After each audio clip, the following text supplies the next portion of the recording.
So Christie's out. Chris Christie last night before this Fox town hall, a few hours before this Fox town hall with Trump, he said he's getting out of the race, but we still have to go after Trump. As you know, I didn't vote for Trump. But as they say, politics is a blood sport. It's a blood sport, folks. Now, the big controversy over this town hall, and I've said this before, January 6th is going to be the main topic of 2024. Forget abortion, forget inflation. It's all about January 6th.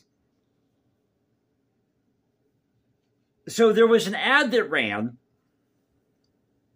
anti-Trump ad, by this group called Republican Accountability, which is laughable in itself. Republican Accountability. Anytime you put an R or a D behind your name and you say represent me, trust me, you ain't being accountable.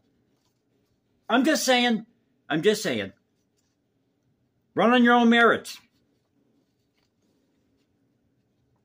Now, the Fox Town Hall was hosted by Bret Baier and Martha MacCallum.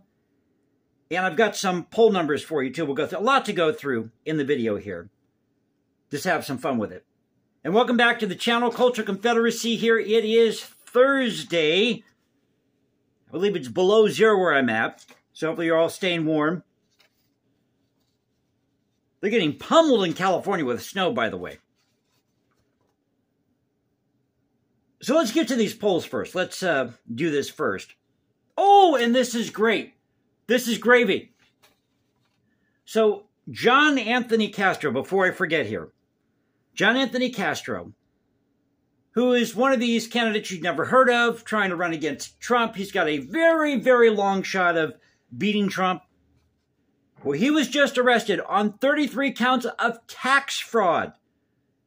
And he's one of these people that's trying to challenge Trump with the 14th Amendment for insurrection. 33 counts of tax fraud.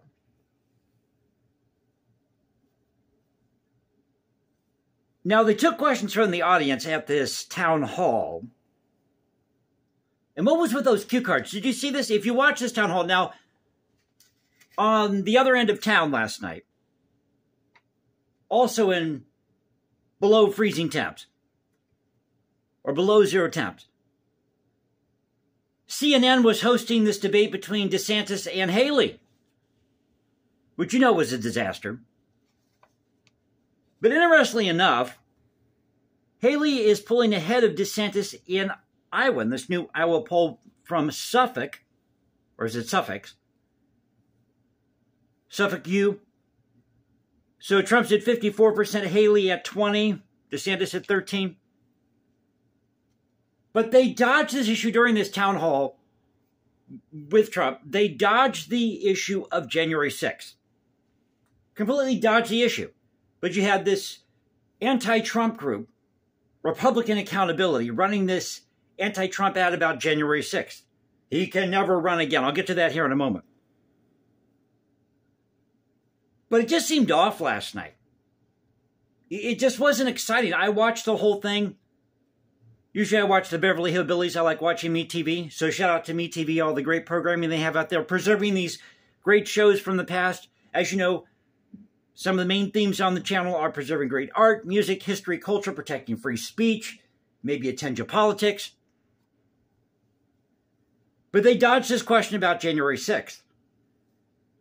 And people were holding up cue cards or index cards trying to answer their questions. You mean to tell me you can't get to a microphone and just ask a damn question? You need an index card to do that? Sounds to me like some of these questions were rehearsed. I'm just saying. Now, I could be wrong, but... So when asked about... Now, they skidded around this question by asking Trump about political violence. And he said, well, look at Biden. It's been bedlam. Bedlam under Biden. There's a slogan for 2024. Bedlam under Biden. Vote for Trump. You know, I'm not telling you who to vote for. I'm just saying that would be a great slogan if that were the slogan somebody wanted to use. So he called it bedlam. everything that's going on under the Biden administration. And don't you think it's just rich that Hunter Biden showed up yesterday at Congress at this hearing? And somebody said the word balls in Congress and they all freaked out. Hey, this is how real people talk, Congress. Get with the program. This is how real people talk.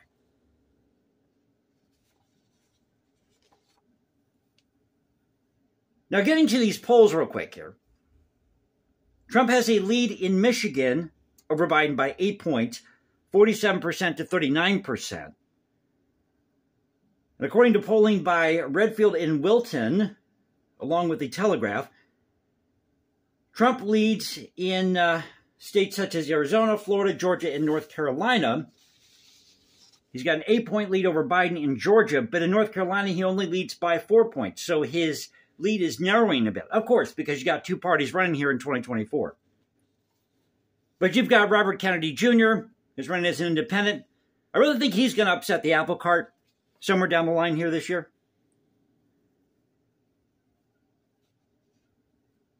Now, getting to this ad from this Republican Accountability PAC, it featured footage from January 6th with the slogan, "Trump did this, he'll do it again, he can never be president again." As though there were no Democrats on January 6th at the Capitol building. Who are you fooling?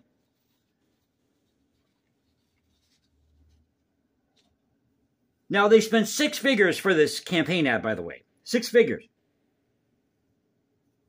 Now, in a statement from Republican Accountability Political Director Gunnar Raymer, he said he continues talking about Trump. He continues to deny responsibility and pushes conspiracy theories about what took place. We must remind viewers of his contempt for the fundamental tenets of American democracy. Well, Mr. Raymer, we don't live in a democracy. I've said this numerous times here on the channel. This is a federal or constitutional republic. All the power is supposed to go back to the states because that's where the people live. And it's the people of the states do grant certain powers to the center to protect the people. That's how government is supposed to work. Not all these little spats in Congress about how I'm going to go after this guy or after that guy. Got some footage on Hunter Biden doing cocaine. I don't give a shit if he does cocaine, okay? Excuse my French. I really don't. Now, if he's doing it on my dime with my taxpayer money, sure. Then I'll care. But until then, don't bug me about Hunter Biden and all this other crap. How is it going to affect me personally? Now, what Trump should do is he should hold a town hall specifically about January 6th. And if I were Trump, I would completely turn this on the Democrats and say, you want to know about January 6th? Ask the Democrats. Ask the Democrats. Talk to Nancy Pelosi. Because I asked for additional security on January 6th, which Trump did. But he engaged in insurrection, even though he said, let's peacefully and patriotically, or peacefully and patriotically, however he said it, patriotically and peacefully, march to the Capitol to make our voices heard. That's what Trump said. But conveniently, and I pointed this out before, conveniently they clipped, or they edited that clip. Can I talk today? They edited that clip at these Gen 6 hearings. Now, why did they do that? And why did they withhold all this footage, these, 4,000 hours worth of footage that was out there, or these different camera angles they had? Didn't show that to the public. Even though we know these people on this committee, this January 6th committee, they saw the footage because it was time-stamped. But Trump really needs to go out there and do a town hall specifically about January 6th. Seriously, make this election cycle about January 6th. And turn it on the Democrats if you want to win. Now, I also have a hunch here that his VP pick, because he dropped that last night during this town hall, I have a feeling that his VP pick is either going to be Candace Owens or Vivek Ramaswamy. I'm thinking more Candace Owens. Can you imagine that? Trump Owens. I can't see a Trump Ramaswamy, bumper sticker. I mean, first of all, it'd be too long. They'd be like, 5 feet long? Trump and then Ramaswamy. Most likely Trump Owens is what I'm thinking. Because that way he can tap into the black vote. Maybe get somebody who's Hispanic, tap into the Hispanic vote. How about this? How about we just go out there and say, this is who I am, this is what I believe in, vote for me, to hell with these political parties. How come we can't do that? Hey, it's time for a change. That's what I say. It's time for a change. So I hope you enjoyed the video. Just my take on things today. If you did, you know what to do. You can also follow me at Instagram, #JasonComposes, because I write music in my spare time. Or you can find me at X, Culture Confederacy, at CultureConfed1 on X. This is the Culture Confederacy saying peace out. Stay safe, everybody. God bless this thing called the United States. And you know how we do it here. This is where the past crashes with the present. I'll catch you next time. And y'all have a great Thursday.